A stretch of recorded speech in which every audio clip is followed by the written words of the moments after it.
बिस्मिल्लाहिर्रहमानिर्रहीम।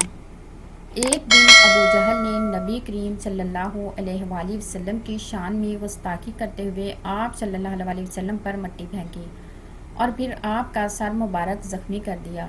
इस वक्त एक लौंडी ये सारा माजरा देख रही थी। इसी शाम जब आपके अजीज़ चचा हज़रत हमज़ा रज़ियल्लाहु ताला अन्हो, जो कि एक इंतहाई बहादुर, जरी और ताकतवर इंसान थे, शिकार से वापस आए तो इस लौंडी ने यह सारा माजरा इनको बताया। नबी पाक सल्लल्लाहु अलैहि वसल्लम के सर मुबारक के ज़ख्मी होने की खबर ने आपको चिरागपा कर दिया और आप अबू जहल को ढूंढने निकले। वो इस वक्त खाना काबा में मौजूद था।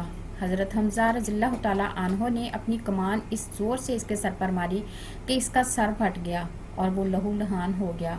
इसके बाद हज़रत हमज़ा रज़ियल्लाहु ताला अन्हो आप सल्लल्लाहु अलैहि वसल्लम की खिदमत में हाज़िर हुए और कहा, भतीजे, मैंने अबू जहल से तुम्हारा बदला ले लिया है। ये बात सुनकर नबी करीम सल्लल्लाहु अलैहि वसल्लम ने फरमाया, चचा जान, मुझे ज़्यादा खुशी इस वक्त होगी जब आप ईमान ले आएंगे। ये बात सुनकर हज़रत हमज़ा कलमा पढ़कर ईमान ले आए। हज़रत उमर फ़ारूक रज़ियल्लाहु ताला अन्हो के बारे में इमाम इब्न जोज़ी ने लिखा है कि एक मरतबा हज़रत उमर रज़ियल्लाहु ताला अन्हो एक रात घर में बैठे थे और बैठे बैठे अचानक रो पड़े।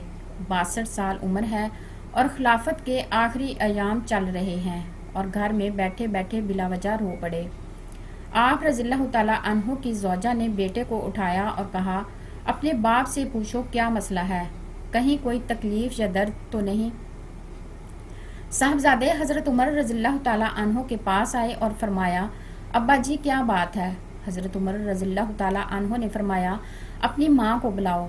आप रज़ियल्लाहु ताला अन्हो फरमाने लगे कि मेरे इर्द गिर्द बैठ जाओ। सब बैठ गए तो आप फरमाने लगे, आज जब मैं मस्जिद से निकला तो मेरे नबी पाक सल्लल्लाहु अलैहि वसल्लम के सच्चे सहाबा हजूर सल्लल्लाहु अलैहि वसल्लम के सच्चे गुलाम ये कह रहे थे कि उमर बड़ा ही अच्छा है, अदल वाला है, इंसाफ वाला है। साहबजादे ने पूछा कि अब्बा जी, इसमें रोने वाली क्या बात है। हज़रत उमर रज़ियल्लाहु ताला अन्हो फरमाने लगे कि मुझे यह डर लगता है कि बाहर मैं सबके साथ अच्छा था और मुझे सब अच्छा समझते हैं, लेकिन कहीं घर में कोताहियाँ तो नहीं करता रहा। हज़रत उमर फ़ारूक रज़ियल्लाहु ताला अन्हो रो भी रहे थे और अपनी ज़ौजा से ये फरमा रहे थे कि कहीं मैं तुम्हारे हकूक़ को पामाल तो नहीं करता रहा।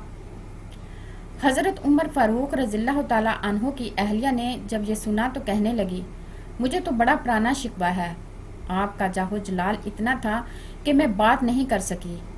उमर, तुमने अपना सारा वक्त मस्जिद में गुजार दिया, सारी रात नकाब ओढ़कर मदीने की गलियों में गुजार दी। मैं तो ज़िंदगी की कोई खुशी देख भी नहीं सकी। मेरे दिल के अंदर भी तो खुशी थी कि मेरा शौहर मुझे कहीं घुमाने ले जाता, मेरे पास बैठता, लेकिन मैंने तो कुछ भी नहीं देखा। मुझे आपसे बड़ा शिकवा है। हज़रत उमर फ़ारूक रज़ियल्लाहु ताला अन्हो कहने लगे, चलो अल्लाह की रज़ा के लिए मुझे माफ़ कर दो। तो आपकी अहलिया कहने लगी, मैं माफ़ नहीं करती, पहले मेरी शर्त पूरी करें। आप रज़ियल्लाहु ताला अन्हो ने फरमाया, वो क्या। आपकी अहलिया फरमाने लगी कि क़यामत के दिन जब अल्लाह ताला आपके लिए जन्नत का हुक्म देगा तो क्या आप मेरी सिफारिश करेंगे अल्लाह ताला की बारगाह में कि या अल्लाह, ये मुझे कपड़े धो के देती थी, इज़्ज़त की हिफाजत करती थी, मेरे बिस्तर को पाक रखती थी, क्या आप मेरी सिफारिश करेंगे। हज़रत उमर फ़ारूक रज़ियल्लाहु ताला अन्हो फरमाने लगे, तेरे साथ वादा रहा। अल्लाह ताला ने अगर उमर को अपने फजल और अपने करम से अपने महबूब के सदके जन्नत में जगह दी तो उमर तेरे बगैर जन्नत में नहीं जाएगा।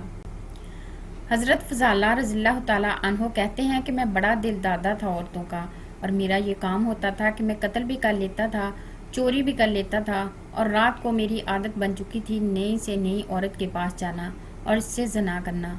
एक मरतबा अबू जहल ने ऐलान किया, जो नबी पाक सल्लल्लाहु अलैहि वसल्लम का सर अक़दस मुअज़्ज़ल्ला काट कर लाएगा, इसको 100 ऊँट अनाम मिलेगा। हज़रत फ़ज़ाला रज़ियल्लाहु ताला अन्हो ने सोचा कि मैं बहुत सारा अनाम मिलेगा। हज़रत फ़ज़ाला रज़ियल्लाहु ताला अन्हो कहते हैं कि मैंने खंजर को तैयार किया और इसको अपनी बगल में छुपा लिया और मैंने ऊपर चादर ओढ़ ली। हजूर सल्लल्लाहु अलैहि वसल्लम ज़ोहर की नमाज के बाद बैतुल्लाह शरीफ का तवाफ़ करने के लिए जाते हैं तो मैं भी इसकी तरफ बढ़ा। रास्ते में वो खतून जिसके पास मैंने आज रात आना था, इसके दरवाज़े पर दस्तक दी। मैंने कहा, आज रात तैयार रहना, आज मैं बहुत बड़ी रकम लेके आऊँगा। इस औरत को मैंने ये सब कहा और फिर मैं बैतुल्लाह शरीफ का तवाफ़ करने चला गया। اللہ کے محبوب بھی طواف کر رہے تھے تو میں نے بھی طواف شروع کر دیا۔ میرا ارادہ یہ تھا کہ جب حضور نبی پاک صلی اللہ علیہ وسلم میری قریب سے گزریں گے تو میں موقع پا کر حضور نبی کریم صلی اللہ علیہ وسلم کے جسم اقدس پر خنجر گھونپ دوں گا اور معاذ اللہ شہید کر دوں گا۔ کہتے ہیں کہ حضور صلی اللہ علیہ وسلم ایک بار میرے پاس سے گزرے تو میں ہمت نہ کر سکا، دوسری دفعہ میرے پاس سے گزرے تو میں ہمت نہ کر سکا، تیسری دفعہ بھی میرے پاس سے گزرے تو پھر بھی میں ہمت نہ کر سکا۔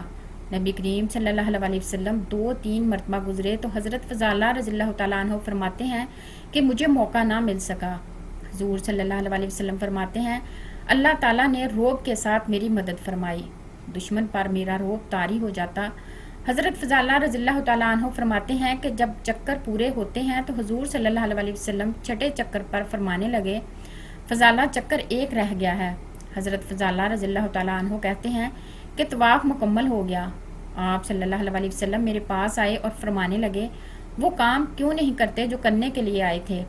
میں نے عرض کی یا رسول اللہ کون سا کام، کیسا کام؟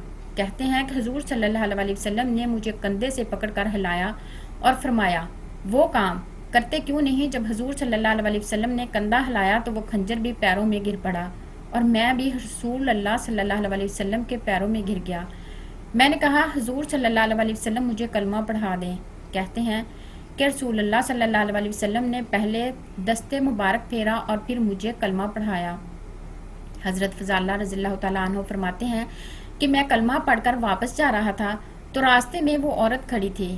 کہتے ہیں کہ میں وہ شخص تھا، عورتیں مرتی تھی میرے اوپر اور کسی کی جرات نہیں ہوتی تھی۔ آپ فرماتے ہیں میں اس عورت کے پاس سے گزر گیا، عورت کا خیال تھا کہ وہ روکے گا لیکن میں نہ رکا۔ میں جب گزر گیا تو وہ بھاگ کر دروازے پر آئی اور اس نے آواز دی لیکن میں نے سنی انسنی کر دی۔ جب میں مزید آگے بڑھا تو وہ میرے پیچھے دوڑی اور مجھے پکڑ کر کہنے لگی فضالہ تجھے کیا ہوا، تو وہ نہیں جو یہاں سے ہو کر گیا تھا۔ حضرت فضالہ رضی اللہ تعالیٰ عنہ فرماتے ہیں کہ میں کبھی نہیں رویا تھا لیکن جب میں نے سر اٹھایا تو میری آنکھوں میں آنسو کی بارش تھی اور میں نے کہا میں جو جہاں سے گیا تھا اب میں وہ نہیں ہوں، اب تو میں محمد عربی صلی اللہ علیہ وسلم کا غلام بن گیا ہوں۔